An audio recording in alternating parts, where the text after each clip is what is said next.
Swordburst 2 stream, everyone. Now, I do have to show something before we start the stream here. We are going to go to the Broken Bearus to farm, but if you guys noticed, I got something. And right there, if you look at the bottom left corner, it says, you received Obsidian Titan. This just happened right before I started stream. We ended up getting the armor that comes from the Rekindle Unborn. And by the way, for context, this armor is a 1 in 33,333. So we ended up getting a 0.003% drop right before stream, which is nuts. I'm gonna go upgrade this to see how good it is. I'm pretty sure it's better than the current armor I'm wearing, which is the Chef's Cavalry. No, not Chef's Cavalry. The Kitchen Cavalry. Okay, let me go ahead and check. So how much does it give right away? 669,000 defense. That's just normal, right? That's just normal. That's already more than the Kitchen Cavalry. That's right, crafters. I'm gonna wear this. It's also a 45-45 split as well. So 45-45 split. That's very good. All right, let's upgrade this and see like just how much defense it'll give. It might even go up to 1,000,000 defense.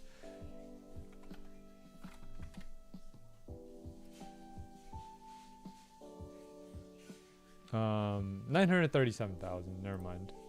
That's according to the wiki. Anyone taken a picture with it yet? I'm pretty sure people have gotten this item already, but they just haven't posted it on the wiki yet. That upgrade went by pretty quick.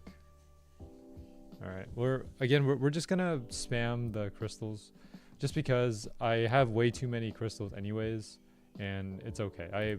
I can blow through a bunch of these crystals, because I can always make more. I have pretty much an insane amount of rare crystals.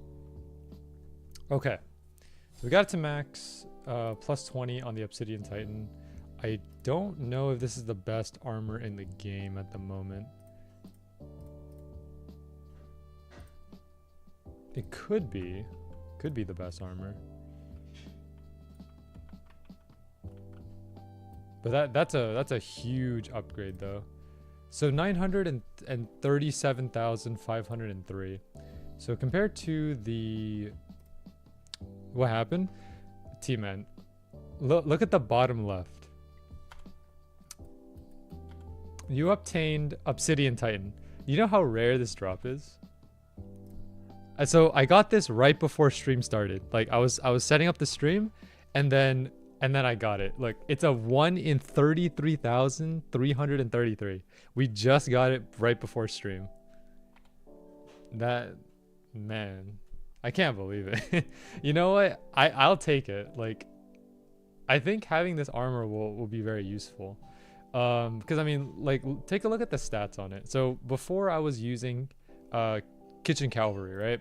Kitchen Cavalry is a 25-32 split with 25 health and 32 stamina with 582,120 defense. The Obsidian Titan is 937,503 with a 45-45 split. That's really good. Like the 45-45 is already really good, but this defense, it's not 2 times as good as like Kitchen Cavalry, but like it's at least like it's around like 40% better. I'm pretty sure it's better than Ramses armor. Let me check. Ramses. This is rarer than Ramses armor, right?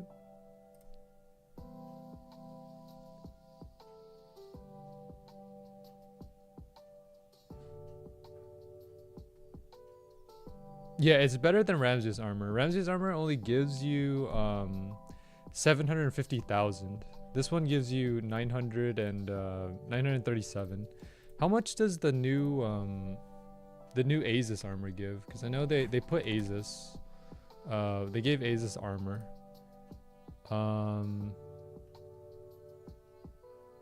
Oh, it doesn't stand a chance. Yeah, because like Asus armor is only 825,000. This might be the best armor actually. This might be this might single-handedly be it. So there you go. We managed to get Obsidian Titan.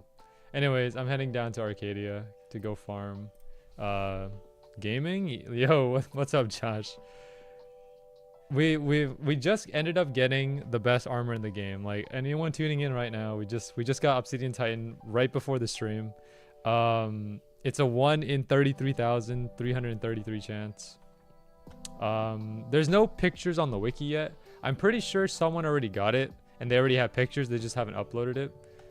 But imagine though, imagine we get on the wiki.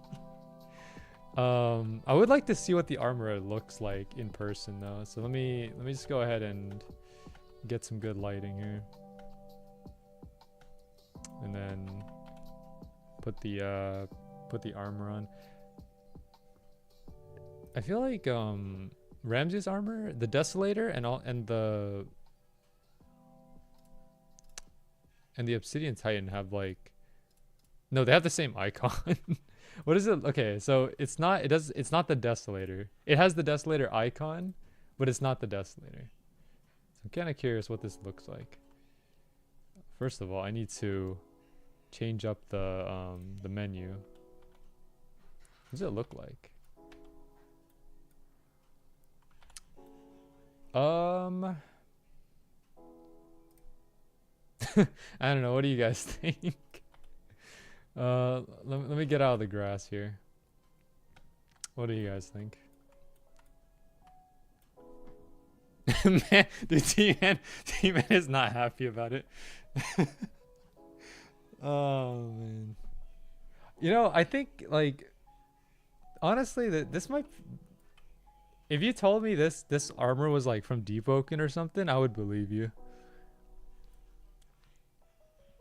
Like if you said that like this is like an armor that you get from a boss in Deep Oaken, and you didn't give me context, then yeah, I would definitely say, because this reminds me of Deep Oaken for some reason. I don't know. I haven't played Deep Oaken that much, but it feels kind of like that aesthetic. There you go. You guys get your little showcase on I already forgot the name. Oh wait, I'm on Spear. Obsidian Titan. Yeah. All right. Anyways, not that one.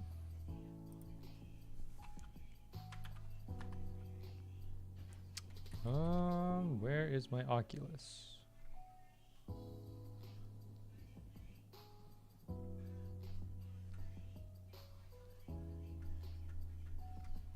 Wait, it's not Oculus.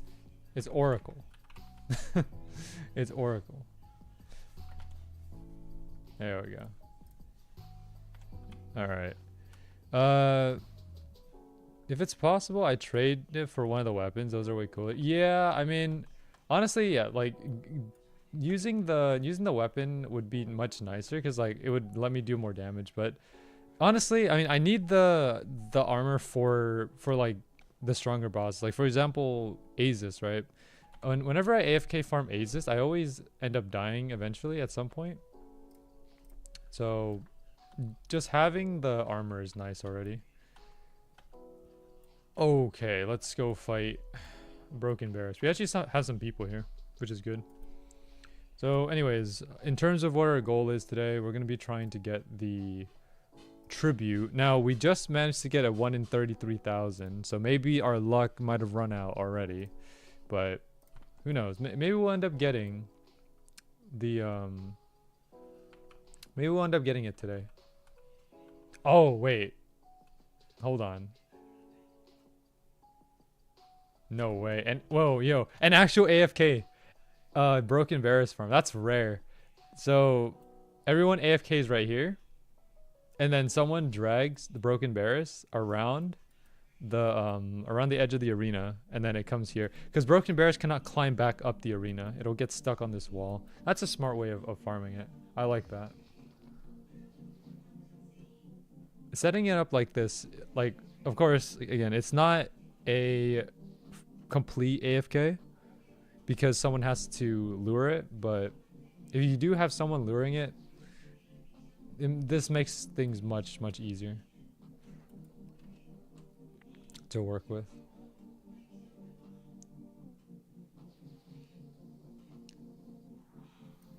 All right, 10,000. So in terms of how many kills we have on Broken Bearus, we're currently sitting at 293.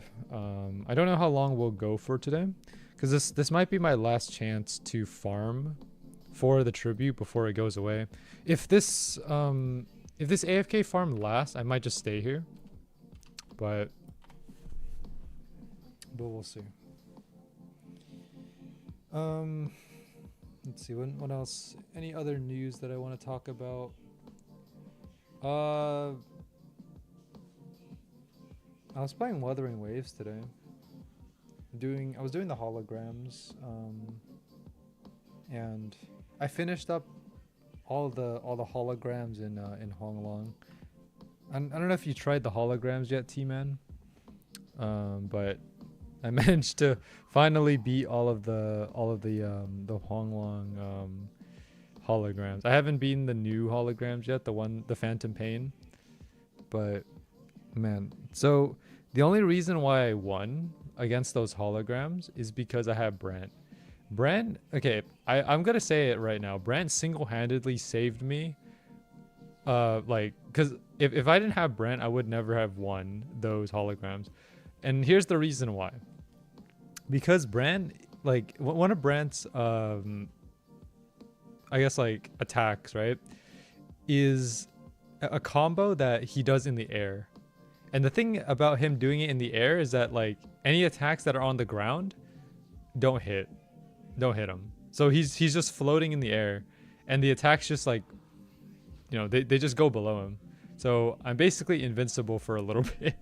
No, obviously I'm not completely invincible. There are some attacks that will catch you out of the air, but for the most part I can dodge most attacks. So all I have to do is just set up Brant with the air attacks, and then afterwards just go all in. That's how I was able to beat most of the holograms. There were some holograms that that were like really tough. Specifically the monkey one. I forgot what the name of it. I think it was like Phalian or something.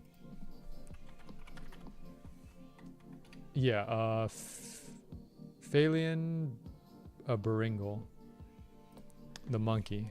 That, by the way, that monkey in level 6, right? The last level of that hologram.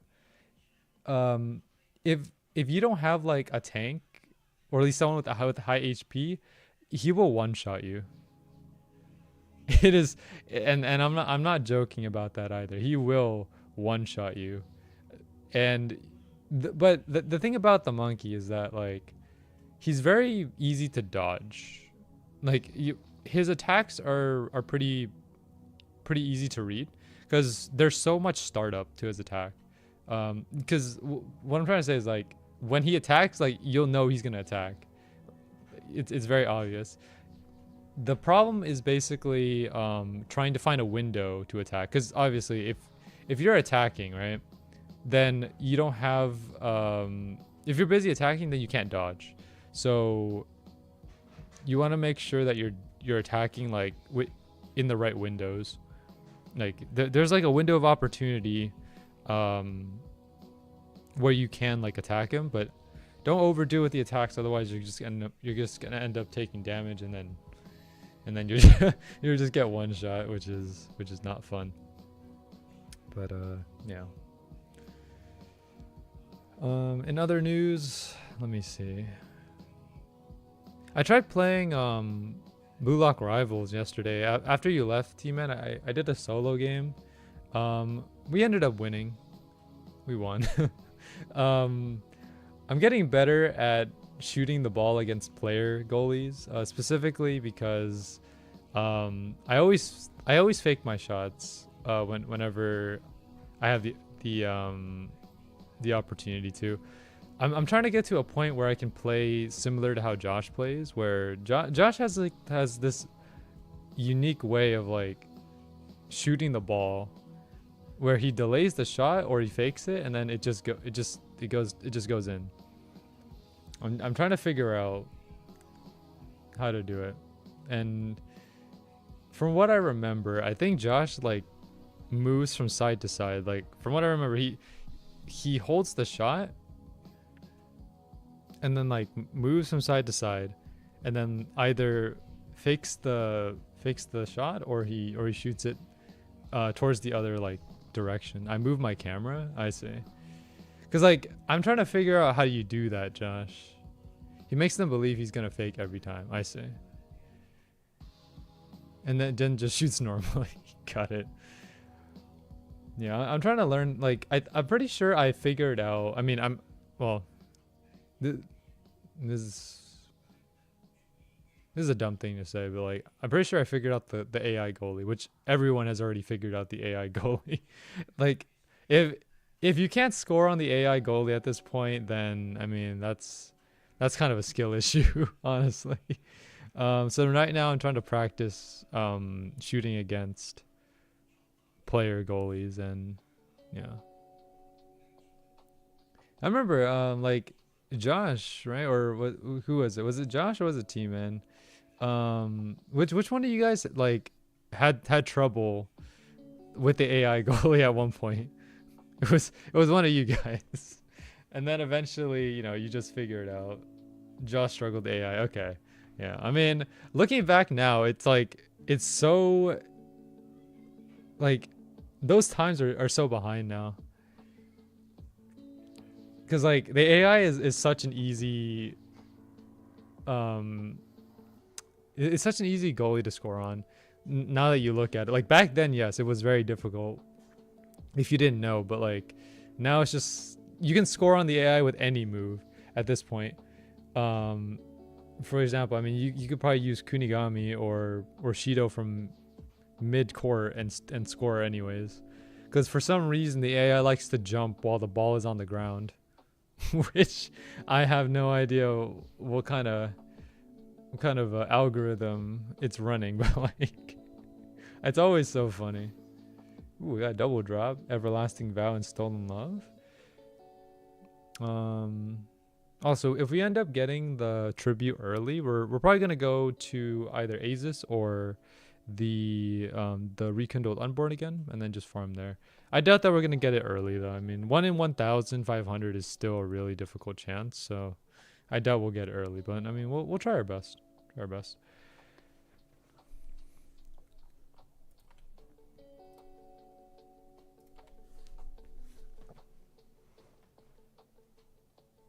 I think like what I need to work on now is working on dribbles. So I know Josh said that like yesterday my headers were kind of slow, and they are, yeah. I haven't fully figured out how to do headers yet. It's like I can do headers, but like at a very slow pace. I haven't figured out how to like do them as fast as like how normal players would do them. It's just something that I have to practice. And it's mostly because I keep overshooting how much the ball goes. Because, like for header dribbles, you're supposed to look down, right? But sometimes, like, I end up walking further than the ball goes.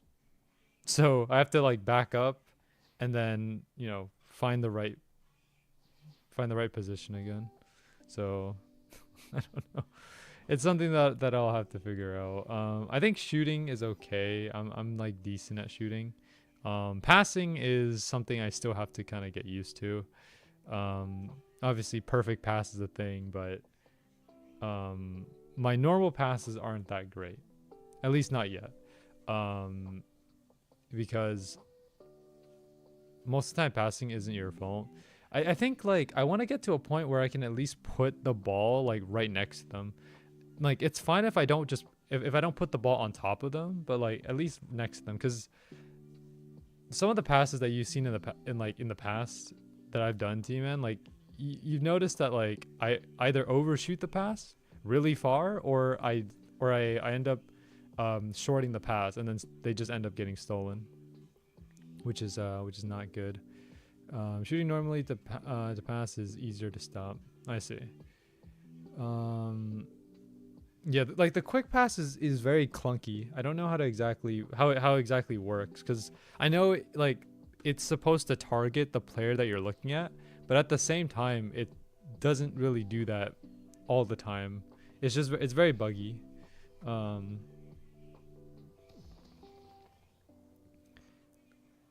Same thing with like same thing with the perfect pass. Perfect pass does put the ball on top of like, you know, of the person you're looking at. But I remember I tried to perfect pass to someone who was right next to me, and the ball like just did like a spiral in the air, which was very funny to see. That was epic.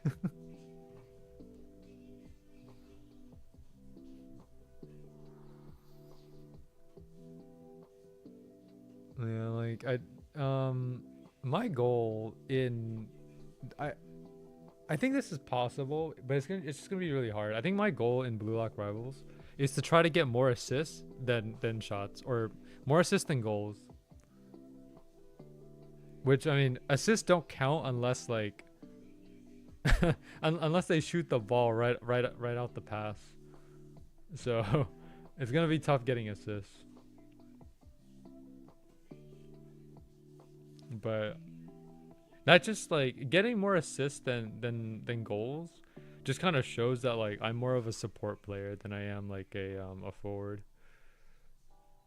I don't know, that's just kind of what I'm looking for. Currently I think I have like 60 goals and around probably like 30 assists right now, so I have to get more assists. I'll get it done eventually though. I mean, I'll score goals as needed, but I want to be that person that has more assists than goals, because that's just how I am.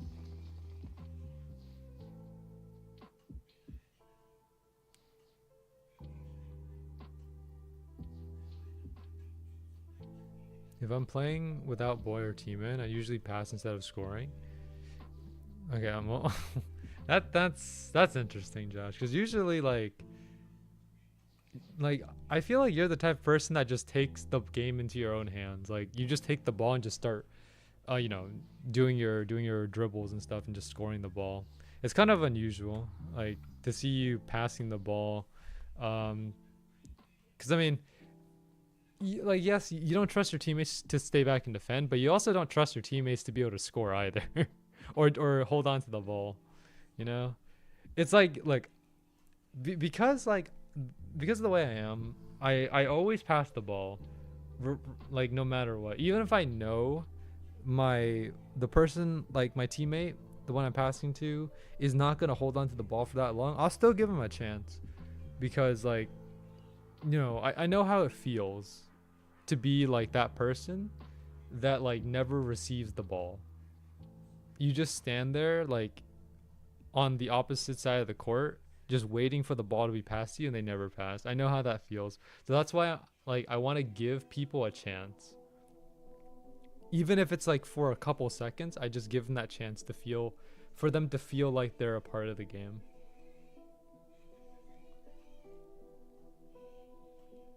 So that's kind of like how I play. Yeah, like most of the time I will pass. Like, because I don't know how to dribble properly. I can like, you know, dribble the ball a little bit, you know, moving the ball from one side to the other side, but it's not like I'm gonna last with it for that long, because eventually my dribble is gonna go on cooldown, and then my abilities are gonna go on cooldown, and then what? You know, I could do header dribbles, but I haven't mastered those yet, and then I could also do like flicks and stuff, but I don't know, those are a bit more risky. So at that point, you know, I just have to pass. So it is what it is. But yeah, Also, today is daylight savings day. I don't know if well, most of you guys already probably know that, but yeah, we lost an hour today, so I mean, it doesn't really make that much of a difference. We get that hour back in November, but I don't think you guys get affected because I mean, I don't know. you guys probably don't get affected by it. Maybe you guys don't even know it existed. I don't know. Just predict your opponents. You know, yeah. No, when I woke up at 12 randomly, yeah, that's how it is. Yeah, so for context, like daylight savings started at 2 a.m. in the morning. I don't know what time zone, but like I know it starts at 2 a.m. in the morning. And it basically pushes 2 to 3. So, yeah. Predicting my opponents, I have to have metavision. I mean, I can do that. I mean, there are times where I feel like I should have gotten the ball off a steal, and then I don't. Like, there are times where I've phased right through T-Man as I'm trying to steal the ball.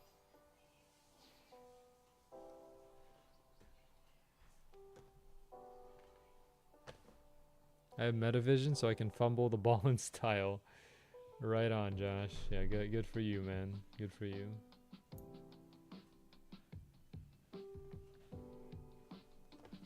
But yeah, I think overall, I mean, I would say like, for where I am, I'm pretty happy where I am right now in Blue Lock Rivals because I've definitely gotten better. That's for sure. Am I at a level where I can compete with like pro players? Nowhere close. Like if I had to rank myself in terms of rarity, I would say I'm like epic tier, you know? Like you guys are probably like either world class or mythic tier. I'm currently sitting at around like epic tier, I would say. Right now. Like, you know, I can like I know my way around the ball, but I just haven't really figured out, you know, exactly how to you know, how to move around with it in like a more advanced way. You know, I can push the ball forward, you know, just do those kicks, right? The short kicks. And then I could press the dribble button, but I mean, but those are pretty basic. You know, most players nowadays are using header dribbles, they're using like the spam dribble and stuff, so it's something that I just have to learn. I say you just need to play more often. Yeah, that's probably the case. I'm waiting for the next codes. I still want my Awakened Genius. I really do. I really want my Awakened Genius. And maybe we'll get it eventually. It's only a matter of time.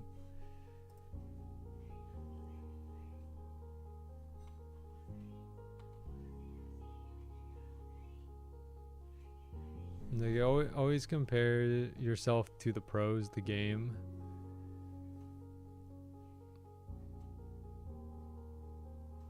I mean, yeah, I guess so. The game doesn't have much skill involved, only skills you need. Uh-huh. Is outsmarting, dribbling, and just overall movement. Yeah, I would say so.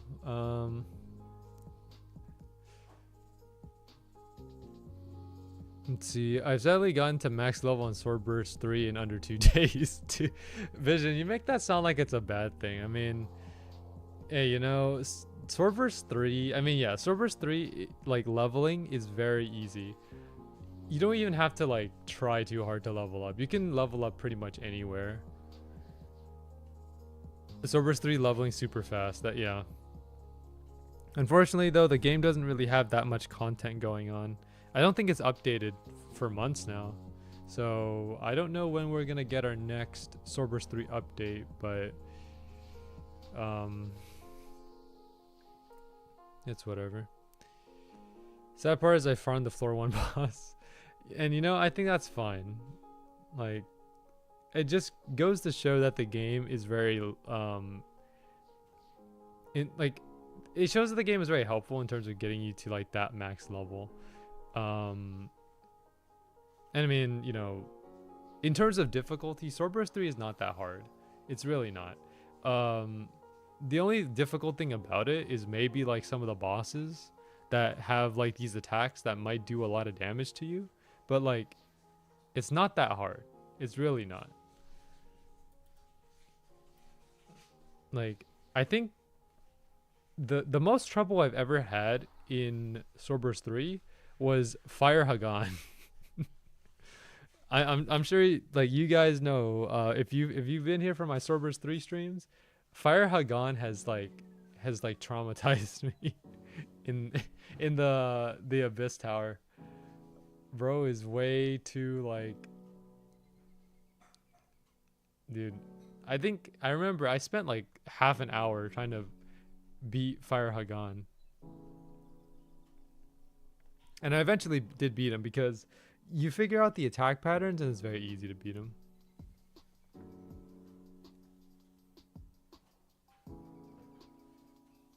But other than that, everything else should be pretty simple. Yeah. Like, I don't doubt I don't doubt the fact that like they're trying to make it easy, right? Because I think the Swordburst 3 is supposed to be like this accessible game that anyone can play, right? Because Swordburst 3 is not necessarily like made for anyone in particular. I think it's made for all like age groups, right? And when you make a game that's appealing to like all age groups, you have to make it so that it's easy to understand. And that's what Swordburst 3 is. It's pretty easy to go through the game. Arguably, like Swordburst 2 is a lot more difficult in terms of like understanding things like how to use your block and stuff, how to use your skills. Those take a bit of time. What else is there?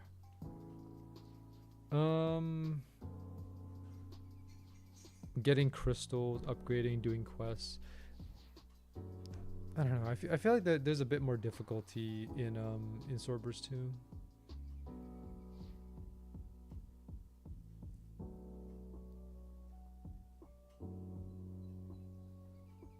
It was kind of on a whim.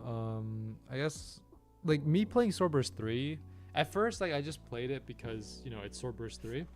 And then one day I just went out on a whim, and I was just like, you know what? I'm just gonna get to max level, because why not? You know, I've been putting off this game for so long, and I had a lot of people telling me like, oh, you know, you should play Swordburst 3, or when are you gonna stream Swordburst 3? I was like, okay, I'll stream Swordburst 3, and then I did.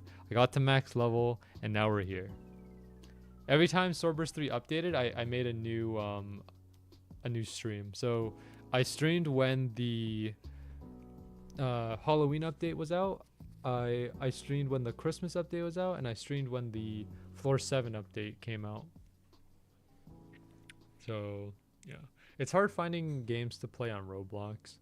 That is true. Roblox is getting pretty dry in terms of content. Well, it depends on how open you are to playing those games. Me personally, I'm very restrictive when it comes to the games that I play, because, you know, like I usually give the game like 5 or 10 minutes to be appealing to me. And if it's not appealing, then oops, no more games. I've mostly been playing anime, tower defense sim, and whatever T-Man or Boy or Just a Person's playing. I see. We should try to find a game, like a new game altogether, like just a game that none of us has started yet, like, so we can start off with a clean slate, you know what I mean? A game that all of us can enjoy and none of us have played yet. And I don't know what that would be. That would be hard. I just explore games on my own time. Oh, well, I mean, okay. It's fine if you played it before, but as long as you didn't progress like that far. If you're only a few levels ahead, that's fine. But like, yeah, as long as it's not, as long as you haven't progressed, you know, too far.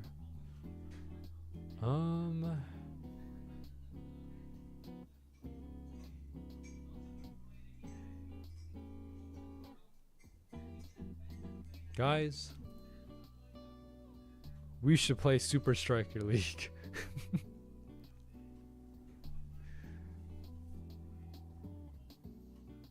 Wait, hold on. How many people are even playing Super Striker League right now?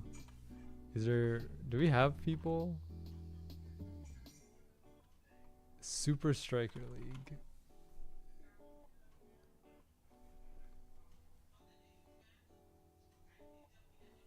It's not even loading, man. Hold on, let me search it up.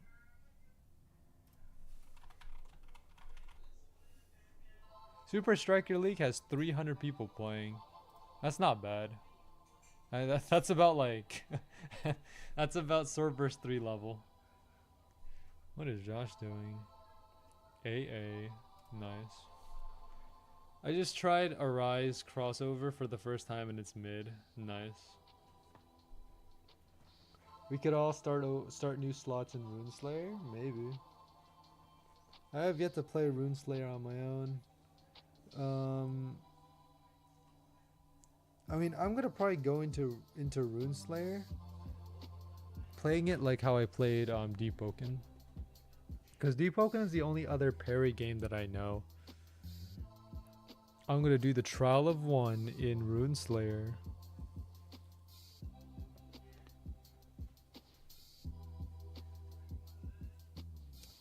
I mean, I'll never forget the fact that T-Man was the one who kind of like helped me get through Trial of One, because he said to use the tornado move, and that move is very good because it took out the one enemy that I disliked the most in the Trial of One. It was the Angels. You guys know I struggled on Angels so many times in Trial of One. Why did I struggle so much? It's because of the way that the Angels are. You know, like they just keep attacking you. They just keep poking you. At least with with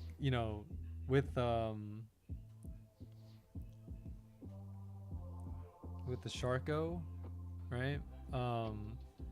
At least with the Sharko, I can at least parry it, right? But like when you have two of these enemies just poking at you constantly, it's like, how am I supposed to defend against that? You know? What's going on, Sleepy? Welcome to the stream.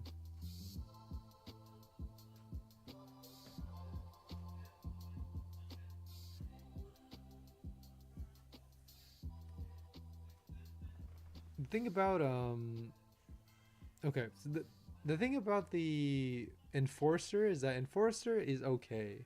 I think Enforcers are alright. As long as I'm able to just get into a rhythm with Enforcer, I can beat him.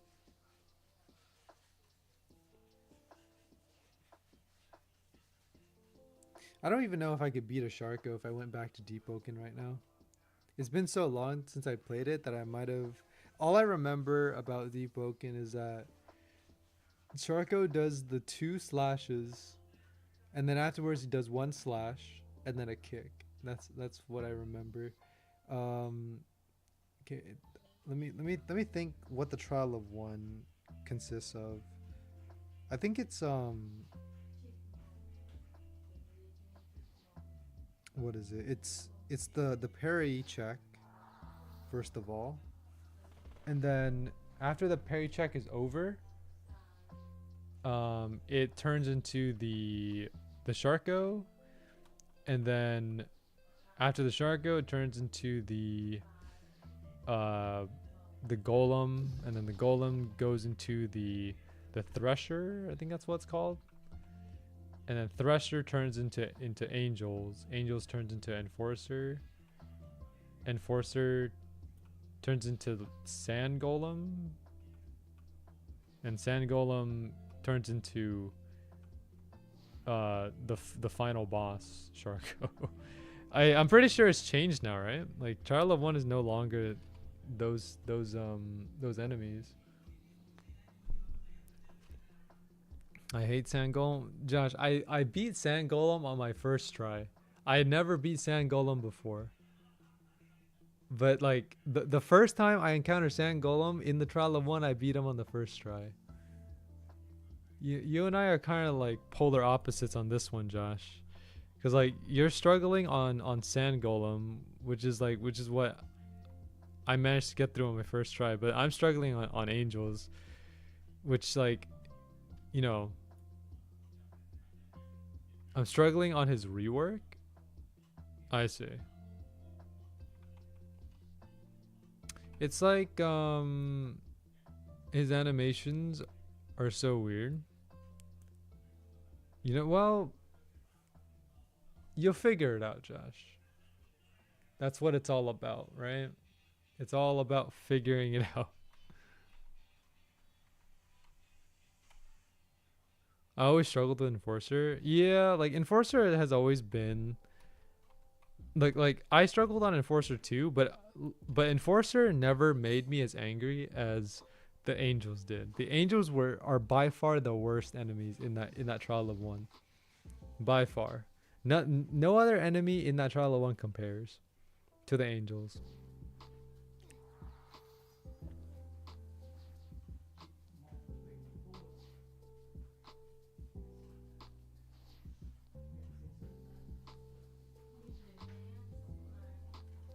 If I had to rank in terms of difficulty, Angels is by far the most difficult. Second most difficult,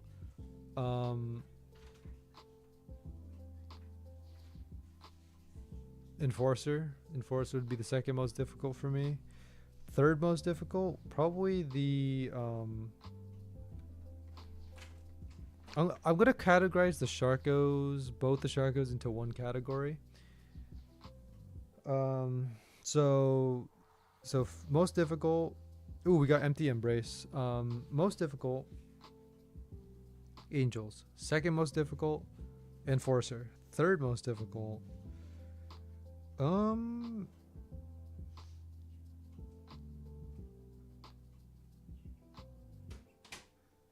maybe Thresher.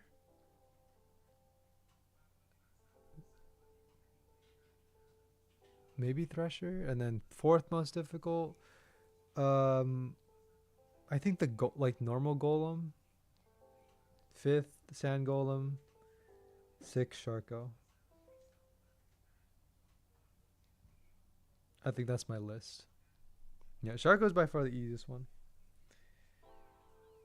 But I can't stand those Angels, man. Those Angels every single time. You guys can't force me to play Deep Wogan anymore because of those Angels, man. I can't go back. I'm too traumatized of those Angels. Starting out, I could never get past Thresher. I see. Yeah, I mean, I think we were all like that, right? Like where we find an enemy that we can't beat. Eventually, we just learn it's about the attack patterns, and then you just win. You figure out the attack patterns, and you just win.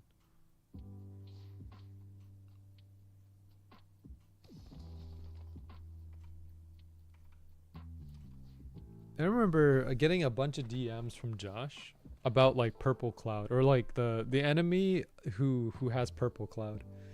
I forgot his name, but like Josh kept DMing me about him.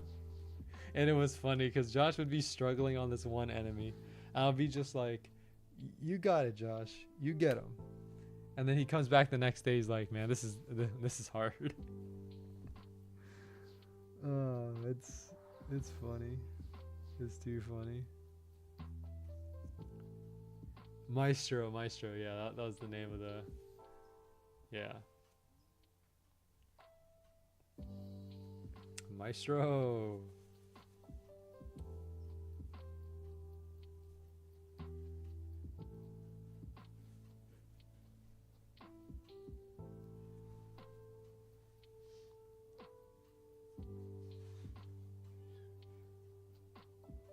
Dude, right there. T-Man with Mastero. Dude, that sounds like a villain name right there. Mastero.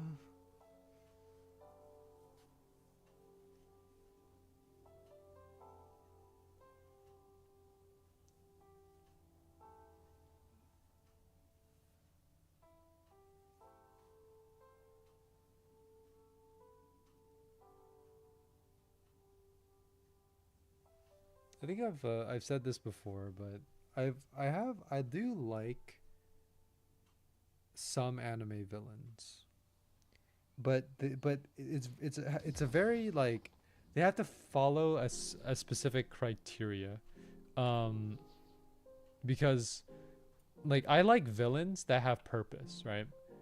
I don't like villains that are just villains, like that are just villains because they're like they don't have a purpose. They just do it because like they're evil, and that's all they are. If they have a purpose, that makes it feel like it's more I don't know. You wouldn't like Sukuna then? Maybe not. It's cuz like I'm trying to think of a villain right now, a villain with purpose. Sukuna's evil because he's bored and finds pain funny. Yeah, I mean, Sukuna's a cool character, but yeah, I don't know if I would like him personally as a villain. Who's a villain with purpose? I'm trying to think of one right now. What was Dio's purpose? What did Dio want to do? Like, all I remember is that Dio wanted to wipe out the Joestar bloodline.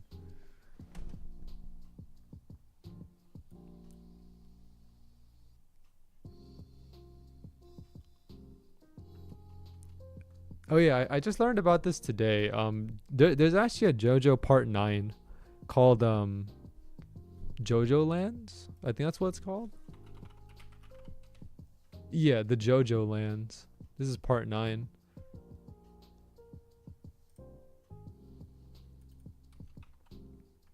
Like I only learned about it today. I didn't know they came out with a Part 9 already.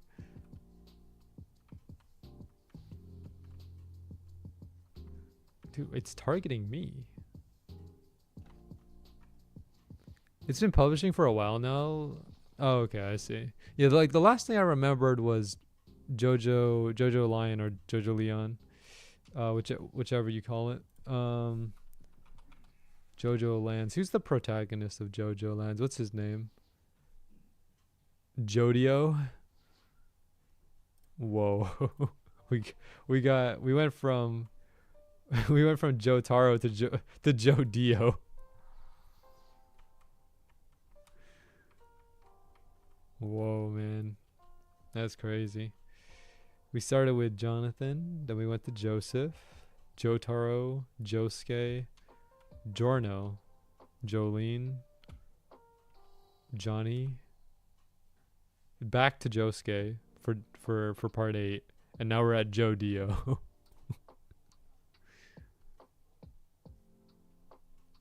You think that was intentional? You think the Dio in there was intentional?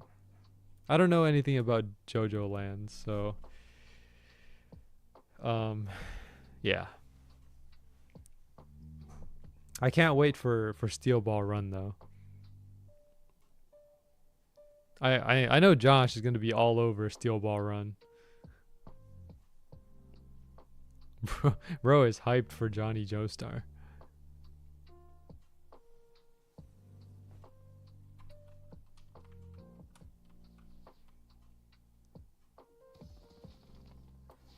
All I know it's kind of like part 5 and it's based in Hawaii. Okay.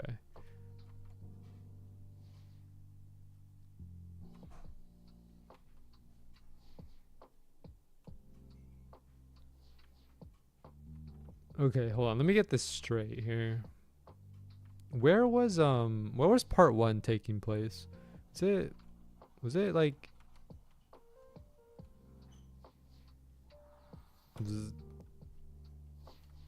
was it like in England? Yeah, England.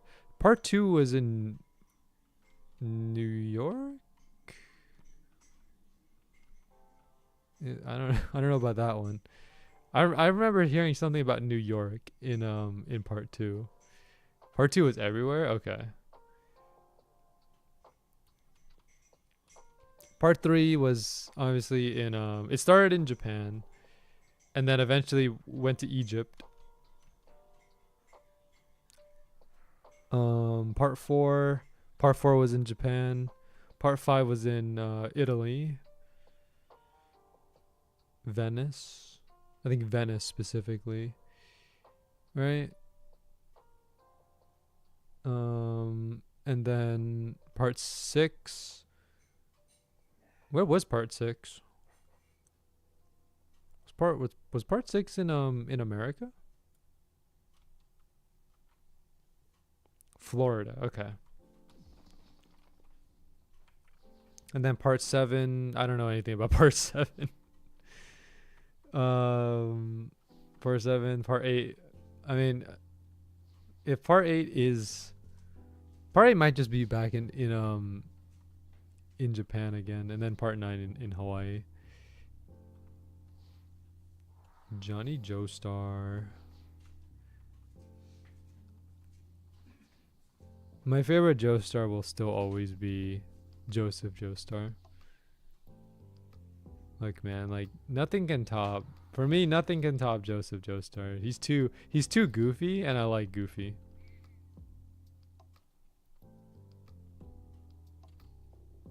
Jonathan is my favorite. That's kind of bold, you know. I think most people say that Jonathan is their least favorite JoJo.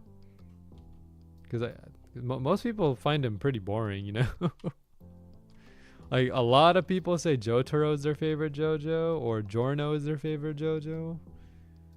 But like I've not heard a lot of people say Jonathan at all.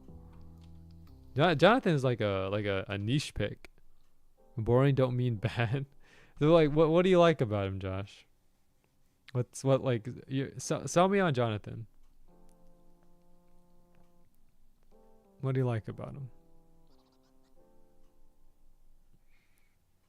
What's special about the first JoJo?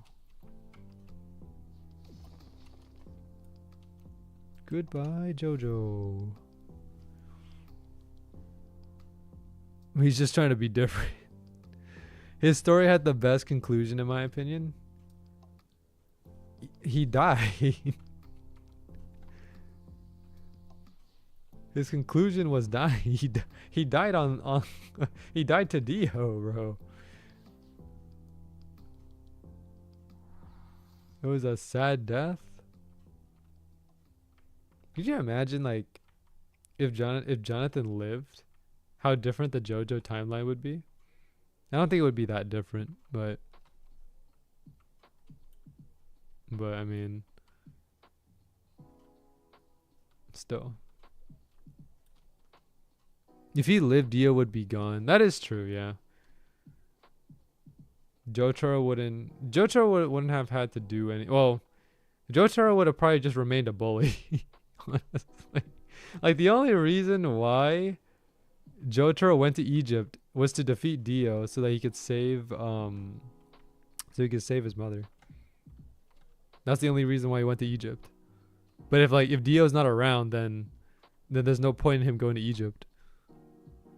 Didn't Jotaro start acting out after he got his stand? Yeah, he did, yeah, but like he probably would have stayed that way if Dio was not around, you know? Like he would have probably just stayed in that jail cell. Well, no, he even thought the stand was was a demon, right?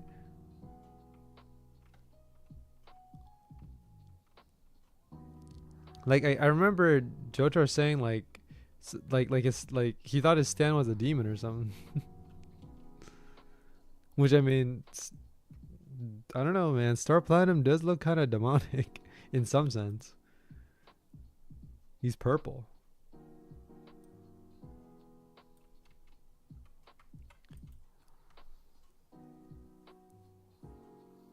I don't think he would have gotten a stand. How did Jotaro get a stand in the first place? That's what I'm wondering. They got their stands because Dio got his stand, which led to the bloodline getting stands. I see. Wouldn't have... Okay, well, I mean, doesn't... Where do stands start? Because it started with Hamon, right? But then when does Hamon become a stand? When did stands, like, start to exist?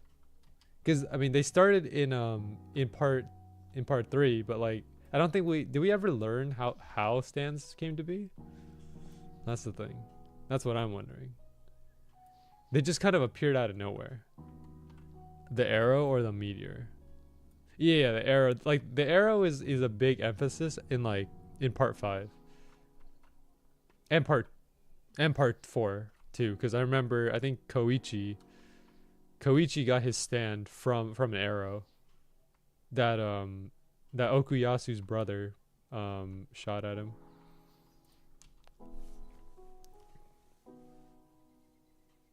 we're just spitting out JoJo plot lines. For anyone who hasn't watched JoJo, by the way, huge spoiler alerts out here.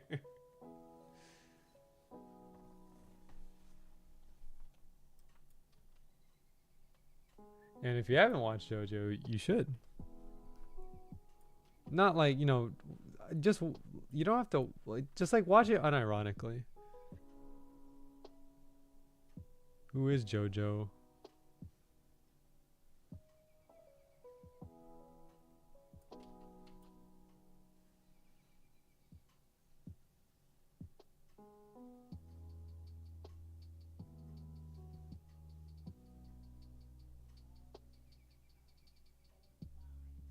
Dude, I can't get over the fact that, like Giorno Giovanna, right? But, like, if you take the first 2 letters of his name, it's GG.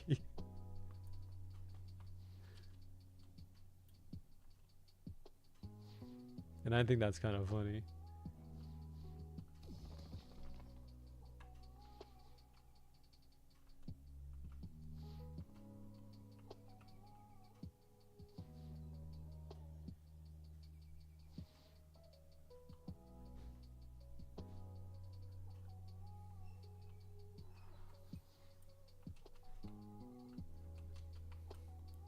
You think Josuke would still rock that pompadour, like, if, like, into his late years?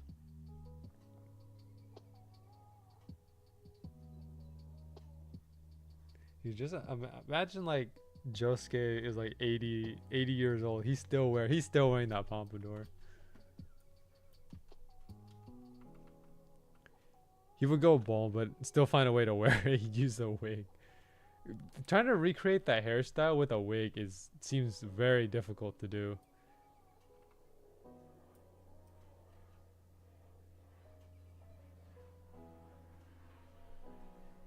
Because, I mean, like, he had to, like, comb it a specific way to make it look like that. And, I mean, I don't know if a wig would be able to, like, hold that hairstyle.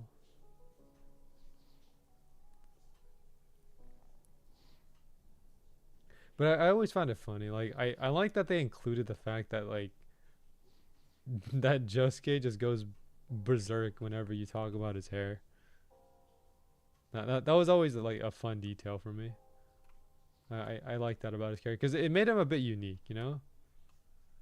Like, I feel like every JoJo had, like, some unique part to them. Like, I think Jonathan was, like, kind of the honest guy. Joseph was the goofball. Jotaro was the Jotaro was just a serious angry guy. Jotaro was just always angry. Oh, yo, is that Lone? No way. And then Josuke just gets. What is it about Josuke? Josuke's just him, you know? He gets angry when hair, but like he's just a normal high school guy. Giorno was kind of smart. Giorno was big brain.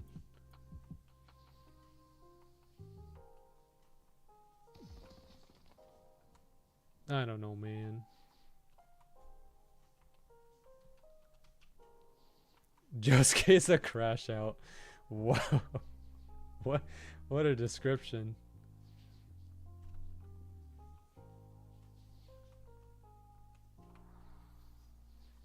You know, like, I mean, which part was your favorite, guy? Wait, what part was your favorite part? Like, I'm asking the chat here. Part 4. Really? Okay. Part 4 is interesting.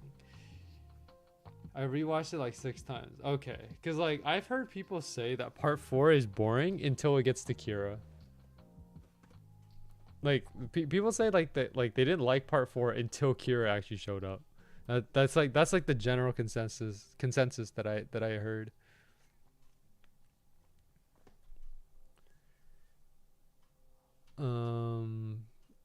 I love part 4. I love the chef.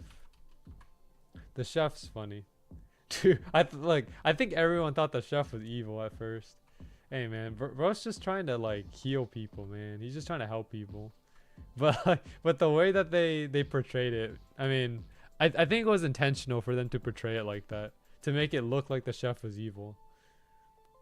But like, he's not, and I can respect that.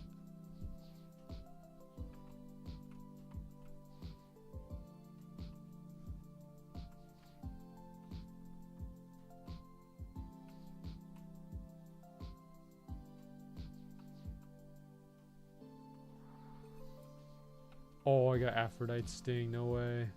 My 5th one.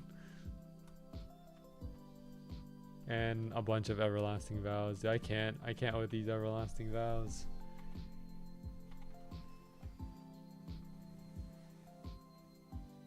Alright, we're 1 hour in.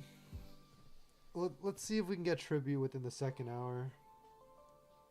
That would be ideal, but I don't know. Sleepy with that trade? What do you got, Sleepy? I'm sorry, my inventory is still the big lag. Oh no, you can keep those, man. I'm good. I don't want to see any more of those. Dang. Yo. Dude, global ban. That's nuts.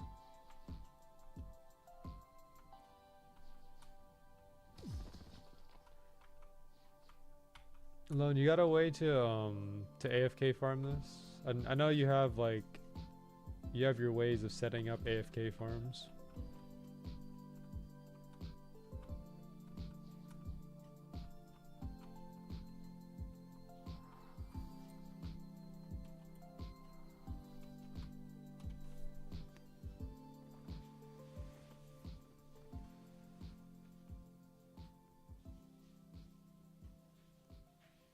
Oh yeah, by the way, for anyone who's just tuning in right now, we ended up getting this, by the way. Hold on, I gotta pull it up. We ended up getting this, the Obsidian Titan from Rekindled Unborn. This is I think this is the best armor in the game right now, and we managed to finally get it. So yeah, let's go.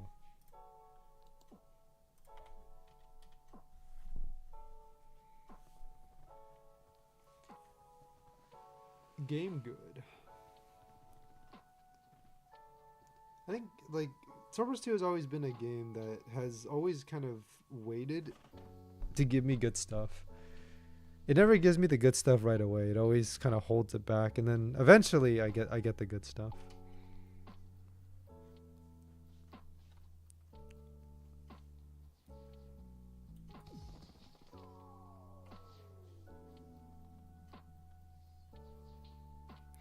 Maybe it's the same way in Blue Lock Rivals.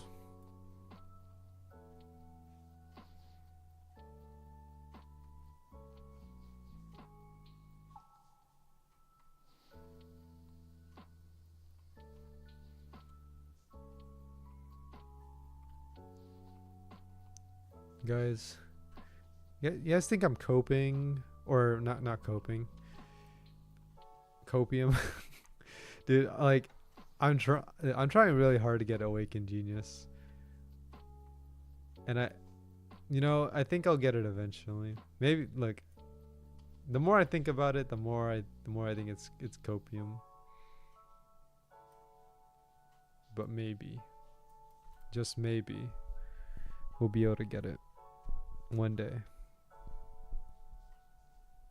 If you just believe hard enough. Like, I want Awaken so badly.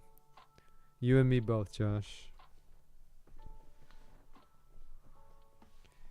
But I think you'll get it first, cause you play Rivals more than I do, so you're gonna get more rolls than I have.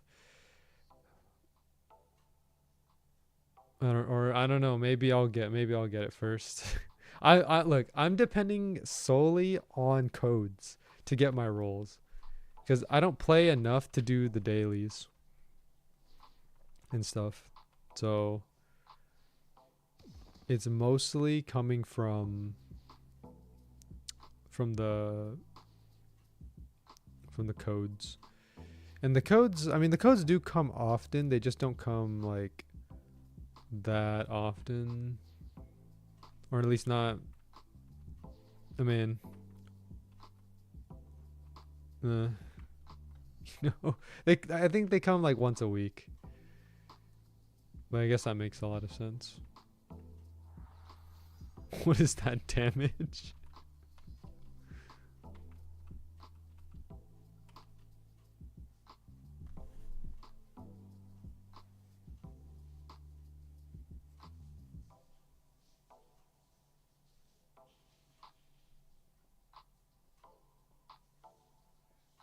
Team, are you looking for any specific flow right now? Probably Soul Harvester, right? I'll take either one, whichever one comes first. Either Soul Harvester or Awakened Genius. I want something other than Snake. Snake, Solid Snake from Metal Gear. I don't care if it is at this point. Hey, you know, maybe you'll get lucky, T-Man. It's a matter of time. Hey, what's up, Turdy? Welcome to the stream.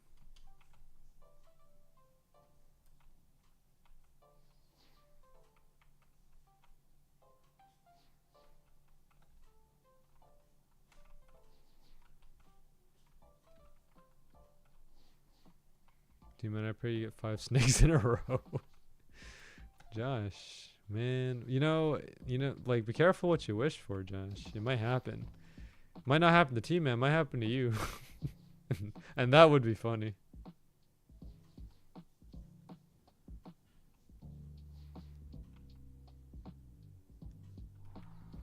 I mean, well, Josh's curse is more of dribbler than Snake.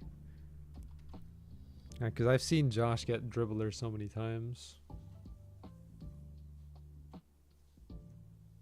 What broken Bearus drop are you grinding? I am grinding the tribute. This one right here, it is 0.065% or a 1 in 1,538. We ended up getting like a good drop today. This drop right here. I got this right before I started stream.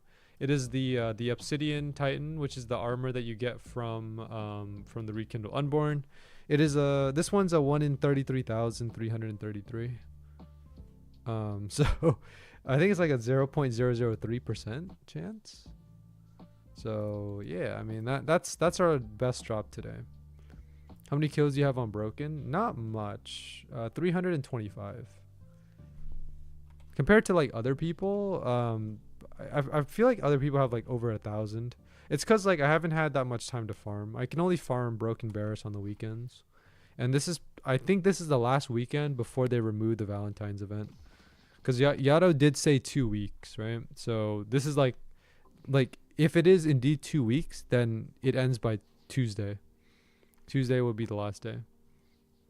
But because I don't have enough time to farm on the weekdays, I have to farm on the weekend. So this is probably gonna be my last day farming, unless of course Yato wants to extend it, which I would be very grateful for that, because I'm just missing this one last item, and I would like to have the tribute.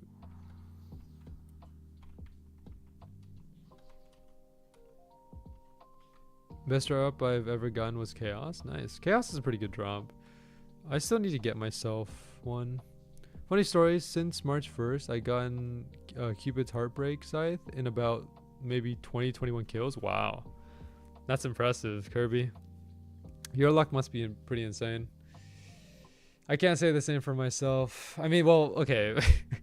I mean, I guess I can if I got a Rekindle Unborn drop, but that's after a couple thousand, well, maybe not a couple thousand, a couple hundred Rekindle Unborns. So yeah, I'm actually glad that we actually have a good server today, because typically whenever you come to Arcadia, there's not a big server. This is a 19-player server, and most people are farming Broken Bearus.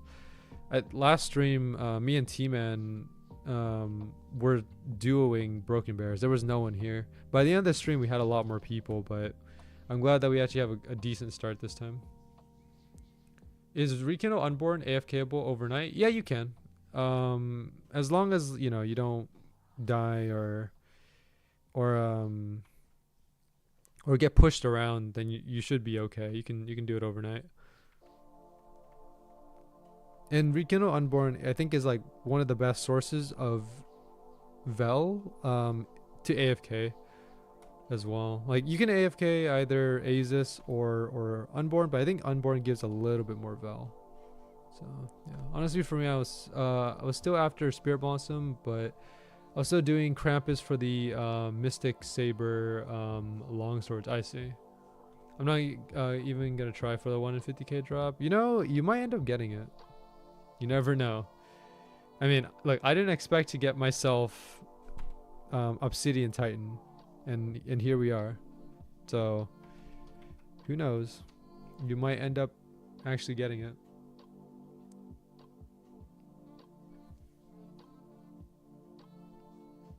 You just gotta hope for the best,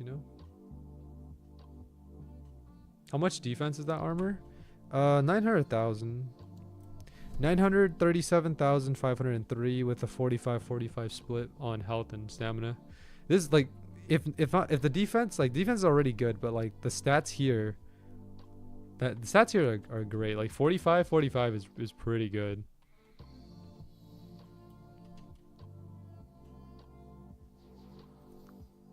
Is that the best armor of the game? I'm pretty sure it is. I'm pretty sure it is. I'm gonna probably use it for Azus, because I know Azus is still like chunking my health, so the armor is definitely gonna help out a lot fighting Azus. But I think that's about it.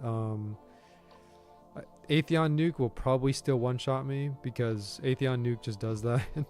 So I probably can't survive Atheon Nuke, but I can at least survive a little bit longer against Azus, because I think right now Azus can take me out in about 5 to 6 hits. So this will probably let me last up to like 7 to 8. I've been using Kitchen Cavalry since it's better than tier 3. Yeah. So in terms of like armor, or which one's the best, I believe Obsidian Titan's the best. Second best would be the armor from Azus, the Eternal Garden armor. That's the second best. And then after that, I believe it's the Glun's Lair, the one from Ramses. That armor would be third. So you have Obsidian Titan, Eternal Garden armor, and then finally Glun's Lair armor. Those are your top 3. But Kitchen Cavalry is still pretty good. I mean, you know, it's really hard to get these armors. So I I would say, you know, just stick with Kitchen Cavalry as your best armor for now. Um if you end up getting the armor, that's great. If not, then you know, it is what it is.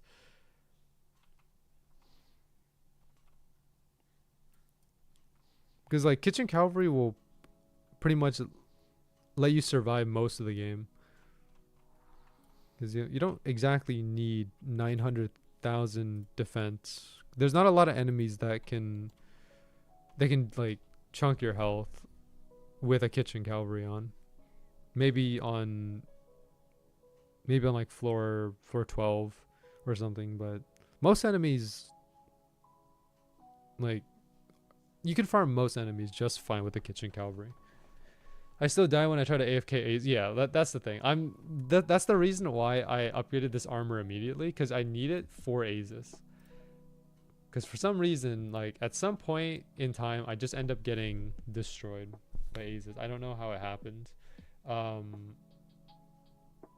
Because the thing is, you could spam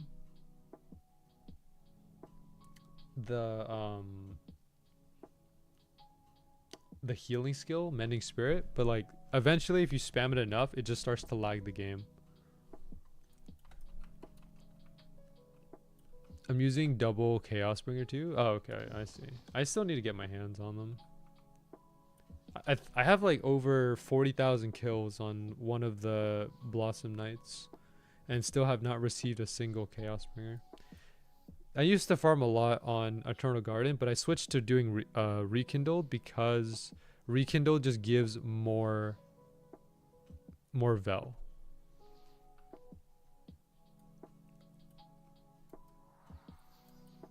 Does that get happen again? I scored for the other team. T-Man is Kuon. Yeah, I guess so. Congratulations, T-Man. You own gold. Imagine if you could actually own gold. That would be really funny. People would probably report you for it, but it'd be funny. For some reason, I don't have the Executioner title. For that one, you just have to keep farming. I mean, there's nothing you can really do to get that title other than just farm. It just means that you haven't reached it yet. Let me check. What is Executioner? The requirement for it? It's 150,000 enemies, which is, I mean, you know, it's possible. It's definitely possible. Reaper, however, is 1,000,000 enemies. You can get 1,000,000 easily if you farm like probably in one of the most populated spots. Like there's a spot on floor 1 where there's a bunch of boars. If you stand there and AFK the boars, you can probably get a lot of kills in.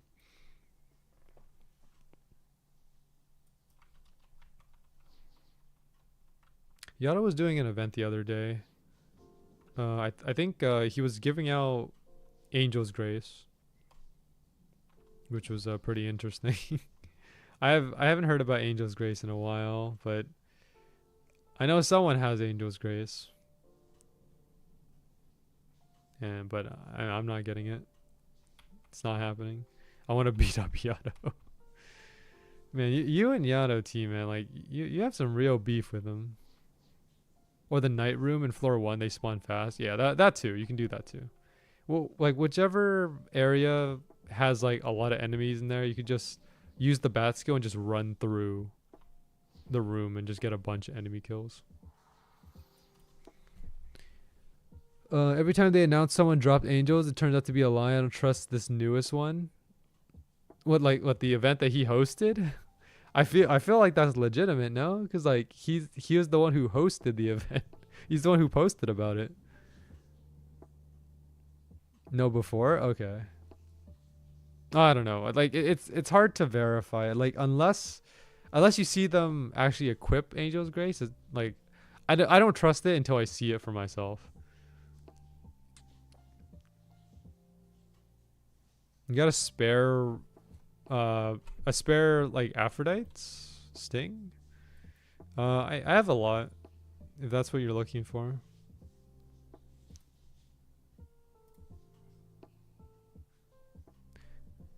Believe it or not, guys, I have like I have like 5 or 6 Aphrodite stings and only one flower fly. But they're both the same drop chance.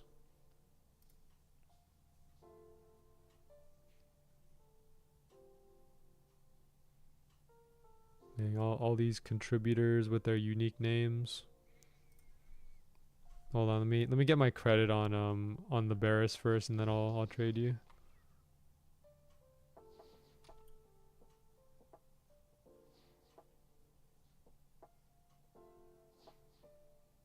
Okay. It's gonna take me a bit because inventory is like full. There we go. Aphrodite Sting. Thanks for the Sub-Zero, by the way.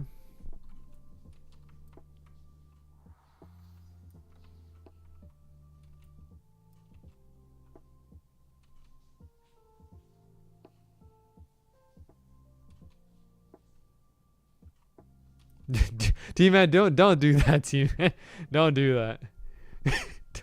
do not say that in chat, bro. I hate getting attention, like in whenever I'm in a Roblox game or in general. I'm just trying to chill out, man. Trying to chill out and like and just be hidden. No one knows who I am, by the way. Like if you go into a Swordburst 2 server and like and ask like, hey, you know who Soaring Blossom is? No one in that server is gonna know who I am. I'm like I'm basically someone who slipped under the radar. Everyone knows who BGM is. Everyone knows who like Obscured Ghost is, right? You ask about Soaring Blossom, no one's gonna know a thing. And you know what? I prefer to keep it that way. Man's a ghost, yeah. You know what? Like it's more fun that way, you know? The less people who know who I am, the better. What if I ask about Zeke? I think Zeke has been like long gone now. Cause I mean I changed my name a while ago, so people probably forgot about it. I don't think you'll get like anyone either. Maybe you'll get like 1 or 2, but like that's like maximum. You won't get more than that. A blossom flowing through the wind, true, yep.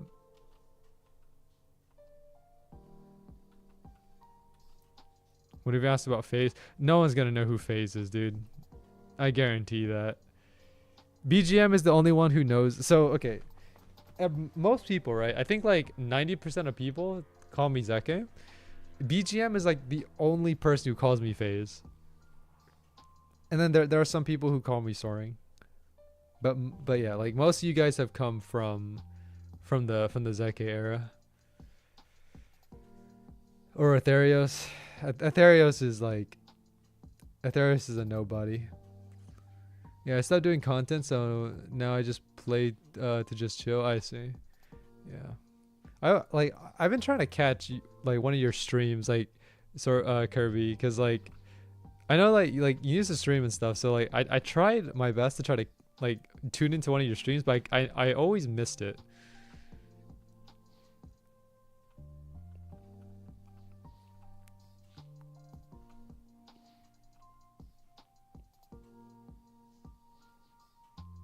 You know whose stream I always tune into though? BGM, dude. BGM stream.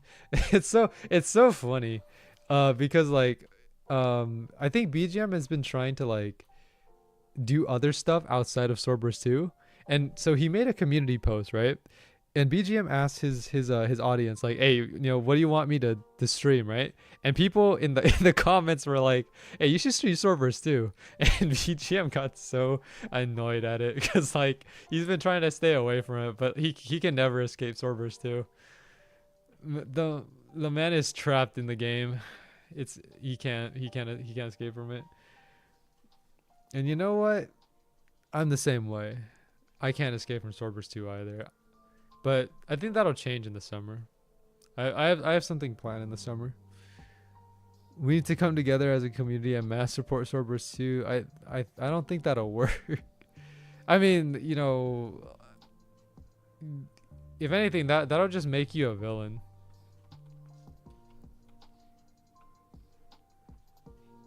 I always quit Swordburst 2 and come back at random times. I think like, I mean, that's for the best, because like I don't recommend anyone really like grind their life away through Swordburst 2. Like it's good in the sense that like you can get the items that you want, but like, you know, at the same time it becomes so soul draining to play the game after some point. Because right now, right, the only thing that I'm doing in Swordburst 2 is just farming rekindled unborn. That's it. Like every day I get on Swordburst 2, I just farm unborn. That's all I do. I just come on, I go on to Helmfirth, farm unborn, and then when I need to go to bed, I log out, and that's it. Like I only go to unborn nowadays, and it's because of the Vel. I only go there for the Vel.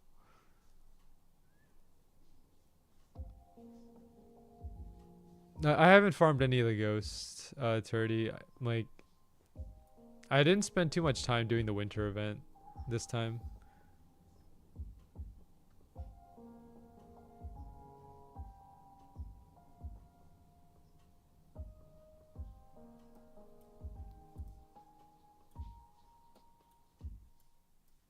Trade ban? What's going on here? What is Lone talking about?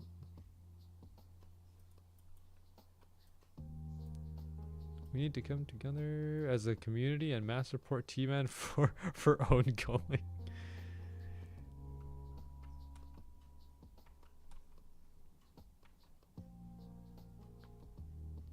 Oh man, I'm gonna miss out on the Winter Merchant too, cause like there's still 2 items that I'm missing from the Winter Merchant, and in total it's 280 million Val, which I'm not gonna get.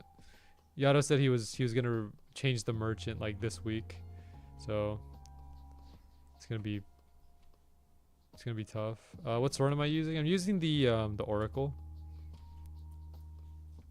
which is the rapier that you get from the Halloween event.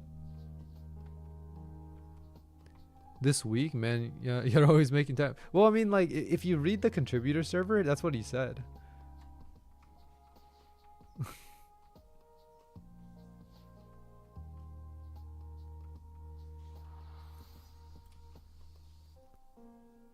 I wish they would do a quality update at some point. That's about the only thing missing, in my opinion. I see. I mean, like, yeah, I get your point.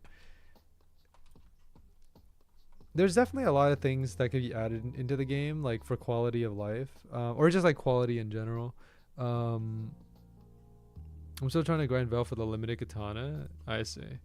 Yeah, I have a majority of the items from the Winter Merchant. But I mean, 280 million Vel. That's very difficult to get, unless you're actively farming Atheon with a boost or something. It's gonna be very difficult. I wish they would add a mass delete. I think that would just break the game, Josh. You know how like if they had a mass delete and your account gets hacked, then they could just mass delete your inventory, and like that's a massive problem. They could do a rollback, but like let's just avoid the problem, you know, altogether. You know, like, and Josh, they can mass delete your inventory if you ask them to. Like if you wanted to, you can ask one of like the contributors to probably wipe your inventory. I think they have that power. Like Phoenix had the power. Like Phoenix was here a couple streams ago. He opened up Phoenix opened up like the candy bags without me opening them. He can open them like from his commands.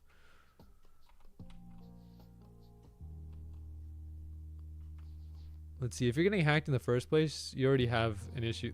I feel like Roblox accounts they're just vulnerable to everything nowadays. Cause like, if you guys ever go onto the subreddit Roblox, like r/Roblox bans, and you guys read like the bans in there, it's nuts. People just get banned for everything. It's kind of ridiculous, honestly. This is why like I never I never like chat or I never do a public chat anymore unless I like have to. Um, because the thing is you say the wrong thing at the wrong time, people can report that chat message and then you're just banned for like a day or two. Or you can get perma banned from it. So I don't chat. I don't throw into anything into the chat. Well, we got banned for a day. See, that's the thing, right? Like I'm not risking that for answering a question. See, like, yeah, I don't know what's going on with Roblox moderation, you know?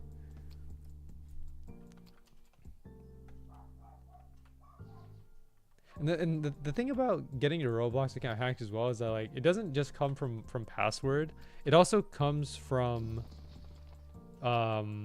cookie logging or cookie stealing, because I know there are like some ways that people do get access to like Roblox cookies, and then if someone gets access to your Roblox cookie, right, they can just input into their browser, and then you're basically they're basically done from there,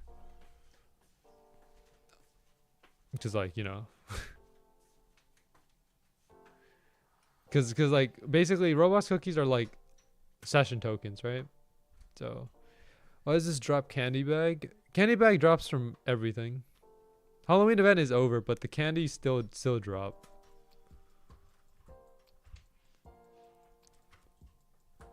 That like you can just, and there's not really much of a point to opening them. You can open them if you want to. There's no point to doing that, because I mean you'll just be getting like candies that you can't use.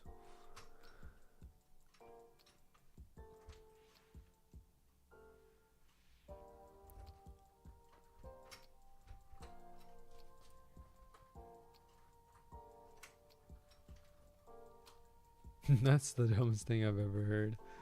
And it is what it is, T-Man. Alright, we managed to get 2 of the empty embraces. All I need is just this one tribute. That's all I need. What's the difference between Primordial, Oracle Sealed, and Unsealed? So Unsealed is the tribute version and Sealed is the legendary version. The only difference is that Unsealed does more damage.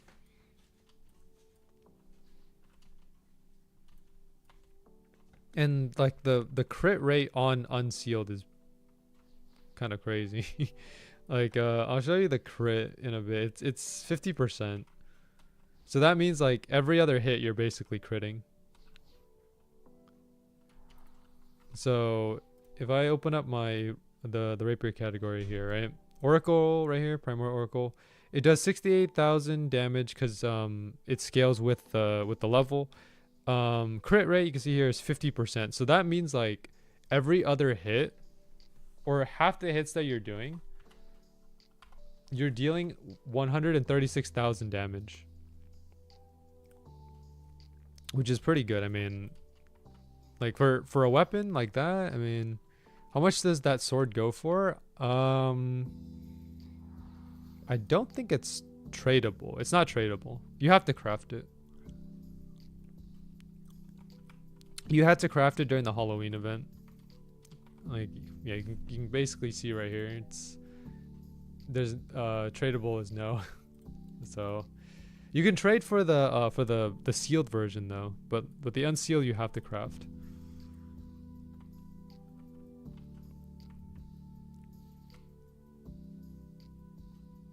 Yeah, so like in terms of just raw damage, it does less damage than the Harbinger, but in terms of consistency, it's more consistent than the Harbinger. Harbinger, I believe, has a 30% crit rate. This one has a 50% crit rate, so about a 20% difference. If that matters, like, you know, I don't think it really matters too much to most people, but I just use it because this has better consistency, so I can get more damage out faster compared to Harbinger.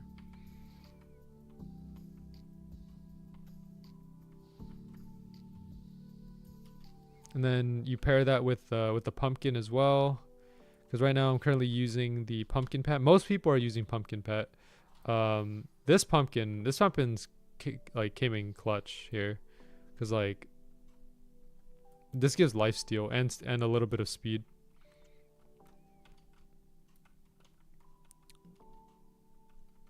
I just saw why they rework Abyssal Falls. It looks so cool. They ruined it. I don't know, man. That's a good question.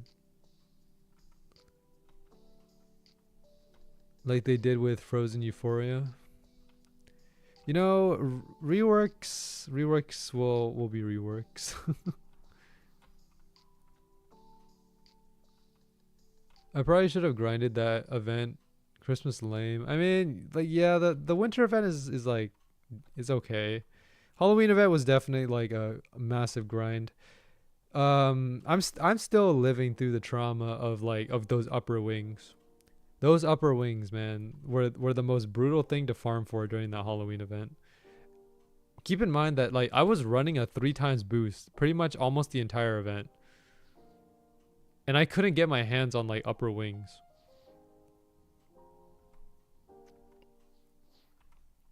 Like they had to buff upper wings twice, I think. And I still couldn't get them. I eventually got what I needed, but still, it's like, come on. That took much longer than it needed to.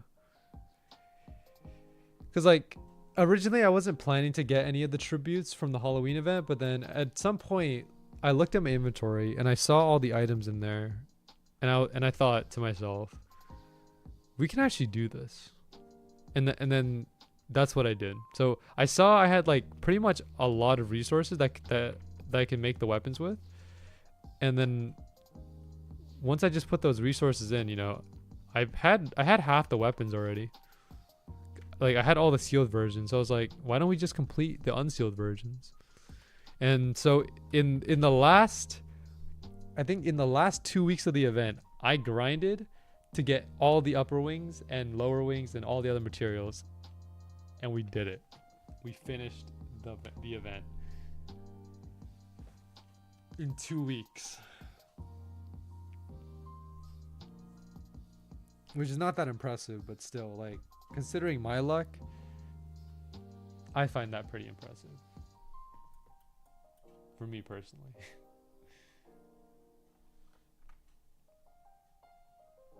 By the way, team man, like regarding your avatar, the red hair one, is that gonna be your permanent avatar now? Is that the new team man?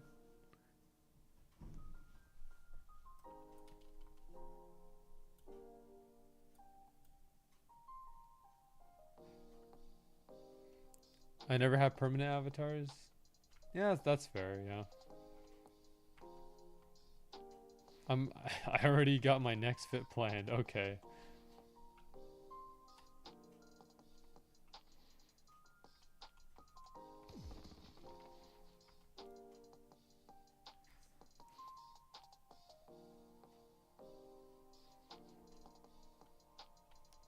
When's the last time Josh changed, like, his avatar? Because I know Josh has used multiple like avatars, mushroom avatar, the like the one with the hat and the and, like the darkened face, the skeleton one, like. I think I've seen almost every single one of Josh's outfits. I can always recognize Josh. Yeah. It's kind of scary sometimes, you know? Like this avatar that Josh is using now, I just call it his Blue Lock Rivals avatar. Cause that's just what I associate it with. The pineapple shirt. I can't, man.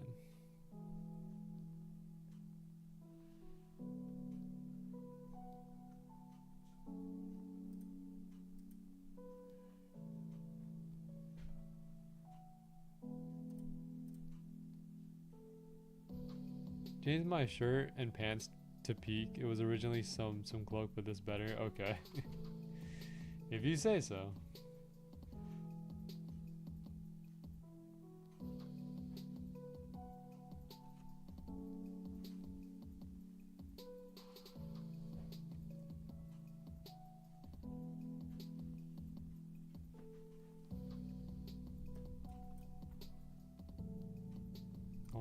me check the amount of kills. We're currently at 342. We might end up going to 400. Maybe. I'm gonna keep going though. I'm gonna keep going. Eventually, like, there might be a point where I end up stopping, but we'll see. Again, like, if I can just AFK farm here, it would be great to do that. But I don't know if this farm will last. Because, like, when we came into the server, it used to be an AFK farm where people would just kind of stand on the edge here. And then someone would drag the boss along this side. And then it would just get stuck right here. And it wouldn't be able to climb back up. So, I don't know. This is fine too, as long as I can get my credit in. But since we lost a good amount of people, it takes a bit longer. We'd have to pop the bat skill. The bat skill. Ooh.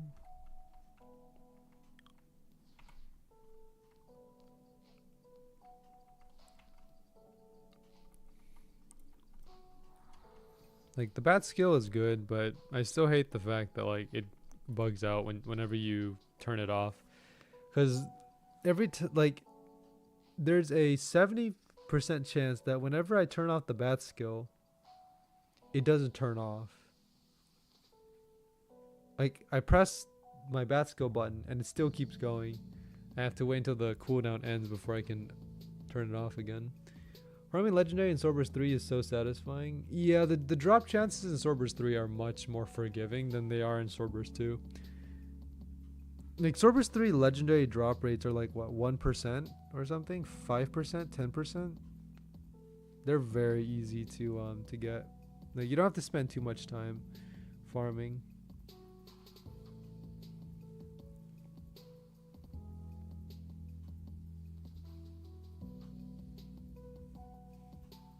Yeah, I mean, I'm gonna play Swordburst 3 again once they update, whenever they decide to come out with the next update, which I heard is going to be the floor 8 update.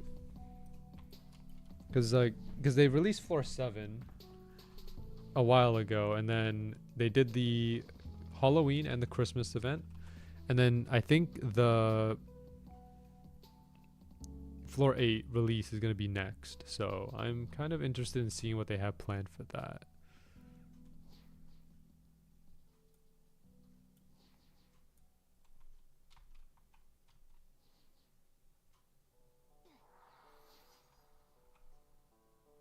%, then armor is 5%. Okay, that sounds good.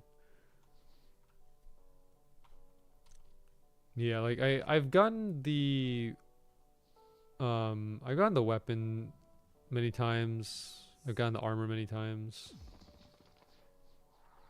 Man, but like the event is kind of brutal too, because both the Halloween and the Christmas event were pretty much the same thing, but you just changed the theme. So basically, Halloween event was you fight a boss. So in the first week of that event, like, you can only defeat the boss in easy mode, and then the next week after that, nightmare mode comes out, and then you collect basically the tokens for that event, whether it's the Halloween tokens or the Christmas tokens, and then you use those tokens to exchange them in like some kind of event battle pass. And you can do this battle pass from level 1 to level 10 as many times as you want. You can just run through the gauntlet of battle pass. And that's what I did. That's what I did for the event. Like, if you guys go and watch the streams where I did the Halloween and Christmas event for Swordburst 3, you'll see it's pretty much almost the same exact event. It's just different bosses, different rewards, and different theme overall.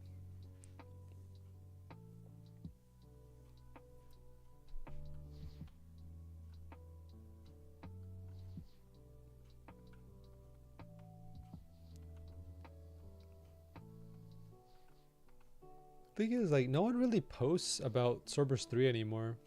Because the thing is, right, like, when I made my stream on floor 7 when it came out, I was the only floor 7 stream, like, for a while, and then people started making content about it. But like, in terms of just of how much content there is on Swordburst 3, there's not a lot. There's really not.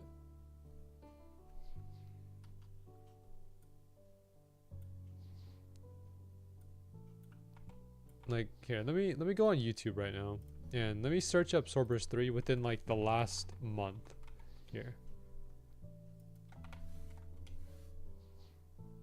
Swordburst 3, and then we filter it to this month or something. Yeah, there's not much.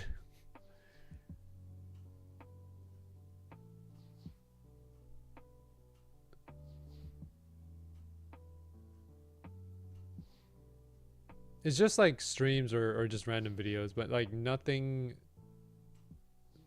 like completely new.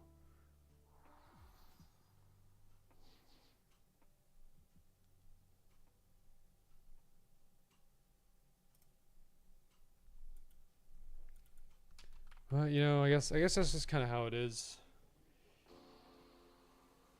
I mean, if that's how the game is, that's how the game is, you know? And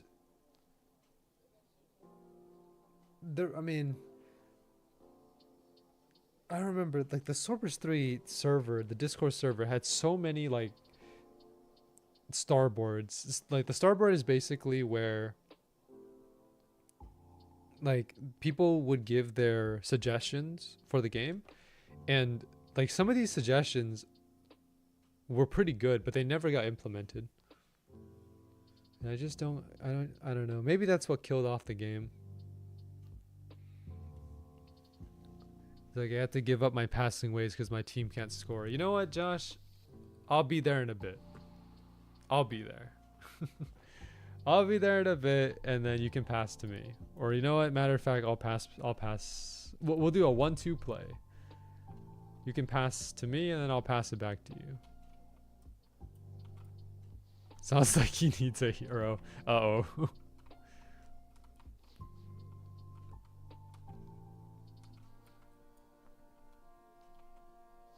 Alright, we are starting to lose some people here, so I might just end it at 2 hours. You know what? If we miss the tribute, we miss the tribute.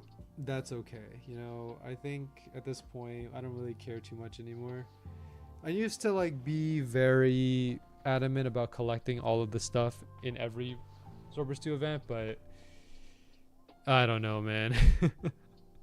Like, my interest in Swordburst 2 has definitely died out a bit. And maybe, surely, slowly but surely, we are going to give up Swordburst 2. Not like give up the game completely, but like we won't stream it as much as we do now or before, because I do want to do other things. All I do now is play gacha and Roblox sports games.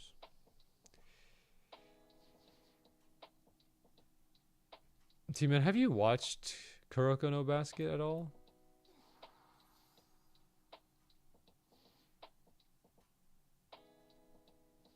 I don't know. I know that's like a kind of a random question. Kuroko no Basket is like kind of like the OG, man. Because like, dude, I was watching Kuroko no Basket in like middle school. I was getting real hyped, and then Blue Lock is like present day. Now we have Blue Lock. Man, dude, like I still go back and I still watch Kuroko no Basket clips all the time. Cause like basically Kuroko no Basket was like the first sports superpower anime that I watched.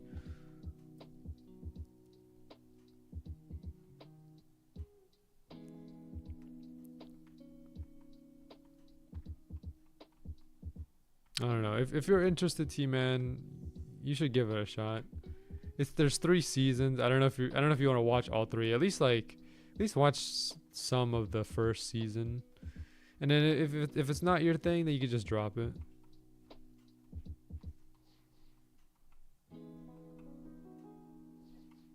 My team sucks.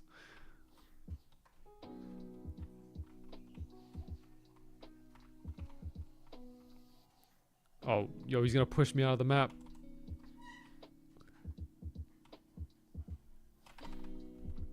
Oh wait, there is a solution for this. I can just use bat skill.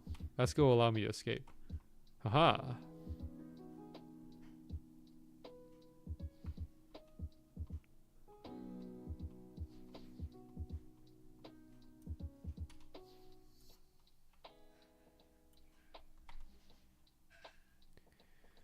I wonder if this server has more people. I can go check. Let me get my credit on this one first, and then I'll probably end up going. Oh, never mind. Oh, there's no one else here. I'm gonna go to the other server. Let's see if there's anyone else in the other server, huh? I doubt it, though. I really doubt it. But you know what? If there's a chance that there's more people here, if there's a chance that people are AFKing in this server, I'll take that chance.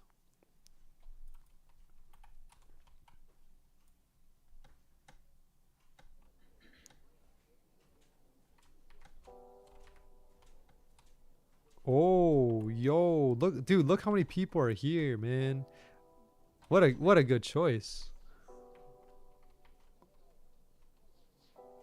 I switched to the lower player server, and look at this. I get a whole server of people just farming the Bearus. What a good day. They're not AFKing it, but they're just farming it. I don't know how long this one will last. Well, let's hope it'll last for a bit.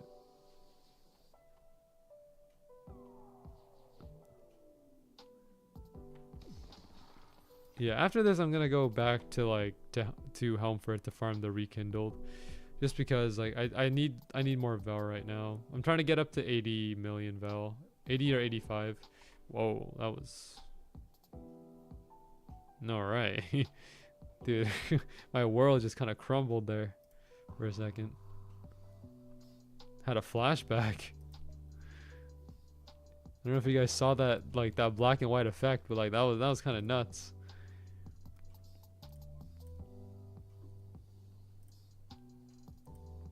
Who knows? Maybe we'll even end up getting the tribute right here. You know, stranger things have happened. What do you think, team man? You got Metavision. What are my chances of getting this tribute?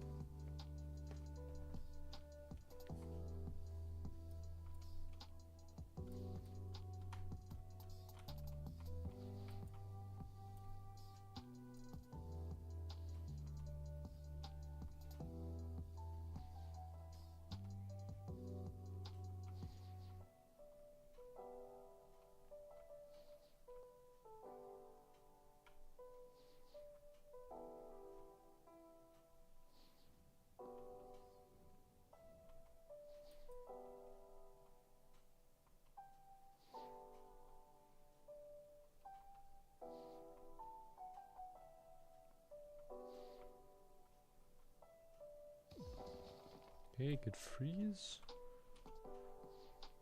What a good freeze. Everfrost is a really cool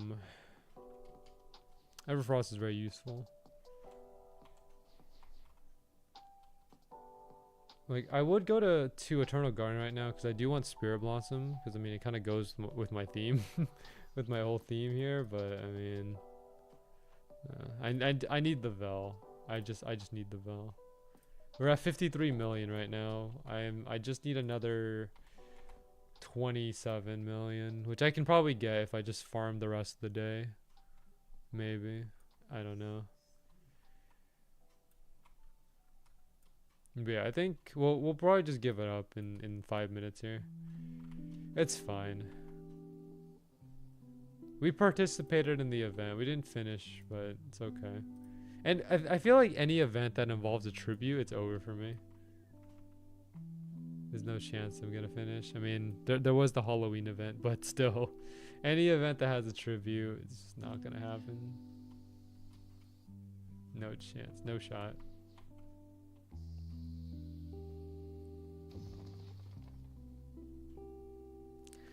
I don't know. We'll see next weekend if the Bearus is still here, but I doubt it. I doubt Broken Bearus will stay.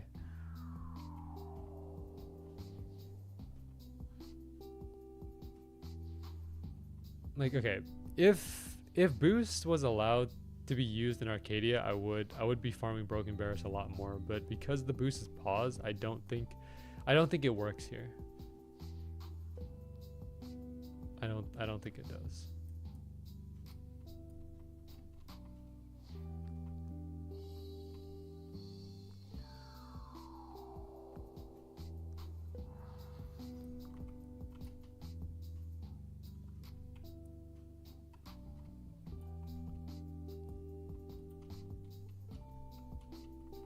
Boost doesn't work here. Yeah, right there. Kunigami power shot is so busted. You know, where have I heard that before?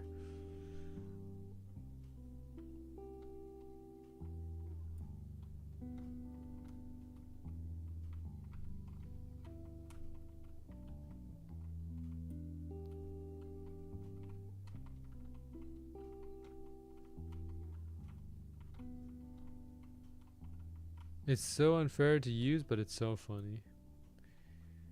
Well, I'm glad someone's having fun, Josh. I'm glad you're having fun. That's good to hear.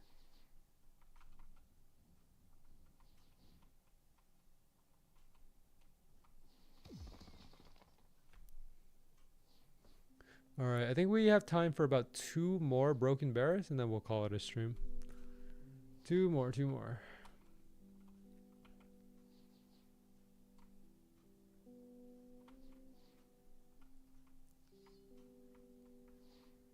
Yeah, I think I've exhausted my Broken Bearus at this point. I'm just kind of tired of farming them.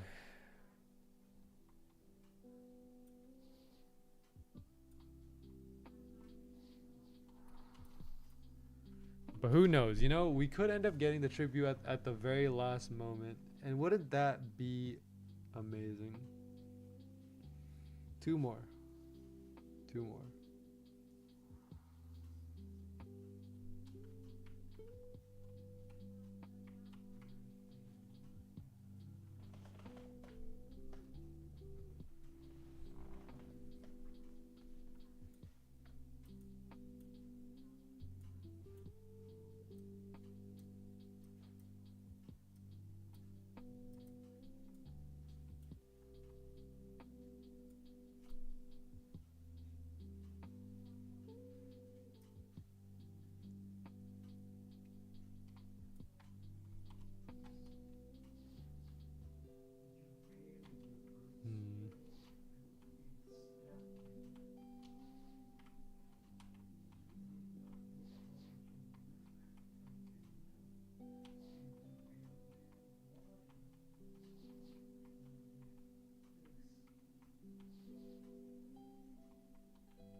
Alright, 1 more Broken Bearus after this one.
Okay.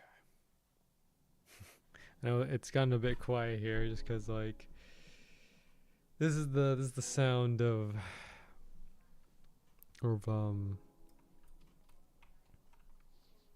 not getting of not getting the item that you need. The sound of silence. I'm glad the Halloween events are tradable in Swordburst 3. Oh yeah, they are. Yeah. I haven't played Swordburst 3 since the end of the Christmas event. 2 mil is fair price. Yeah, it sounds about right.